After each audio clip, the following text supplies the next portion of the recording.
J'étais en 4e, c'était mon premier date.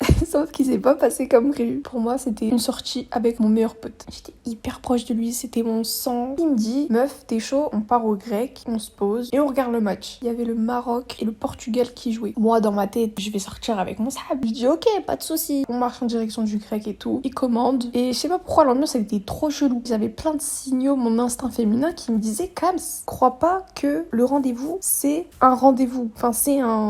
Crois pas que tu sors là avec ton pote. Il agissait pas comme d'habitude, il avait l'air stressé. Donc du coup, je fais la meuf qui a pas faim, je commande un panini. Il me regarde en mode wesh, parce qu'on était déjà parti au grec. Il a très bien vu que d'habitude, je tape pas un panini. Je pensais qu'on allait rester au grec. Il me dit non, on va partir au parc de la mairie. Bon, on va au parc de la mairie, sauf que le parc de la mairie, il est derrière la mairie, il y a plein d'arbres autour, il y a pas de vis-à-vis. En gros, j'allais être seule avec lui. Oh vas-y, calcule pas, t'es avec ton pote, agis naturellement. Donc je dahak avec lui, on se pose à un banc, mais j'étais dans l'incapacité de m'asseoir à côté de lui. Je mangeais debout. La première fois, je me retrouvais seule avec un garçon, j'ai paniqué. Assis-toi à côté de moi, viens, on mange tous les deux. Je lui dis non, j'aime bien manger debout. Qui aime manger debout? Personne n'aime manger debout. Donc il finit de manger et tout. Je dis bah vas-y viens on marche. Il y avait un chemin où là il y avait plus de lumière. Et il y avait un autre chemin. C'était un chemin assez bresson. Il me dit viens on emprunte ce petit chemin. Mais vas-y fais comme si de rien n'était. Et avec ton sahab, on prend le petit chemin et on voit un banc. Donc on s'assoit sur le banc. Il me racontait sa vie et moi j'étais beaucoup trop gênée. T'as rien à faire là. Par toi, j'ai plein de grands frères. J'en ai 3. Imagine, il y en a un qui passe là. J'étais dans un mal-être immense. Il fallait que je me barre. Meuf, tu vas quand même pas te barrer. Agis naturellement. Mon sahab, mon sang, le sauce.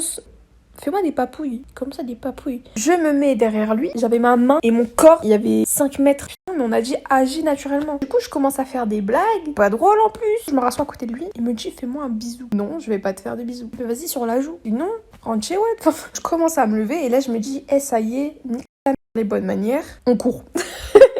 Je dis lâche-moi avec lui derrière qui me dit mais wesh meuf qu'est-ce que tu fais. Le mec essaie d'être romantique. Non, à l'entrée du parc je croise 2 meufs que je connais. Faut m'aider vite. Lui il avait arrêté de courir, il était derrière. Il essaie de m'embrasser, moi je veux pas et tout, c'est mon sang, il est fou et tout. Le mec il arrive et je dis ouais je vais rester avec les filles c'est mieux. Il me regarde dans les yeux, il regarde les filles, il me regarde dans les yeux. C'est la pire journée de ma vie et il se barre.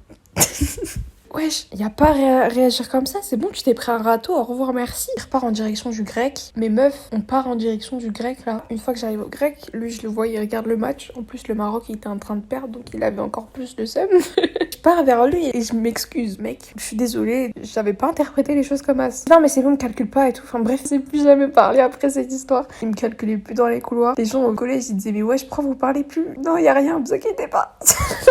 Et c'était pas du tout malveillant, etc. C'est juste moi j'ai paniqué. La honte, imagine, il se reconnaît.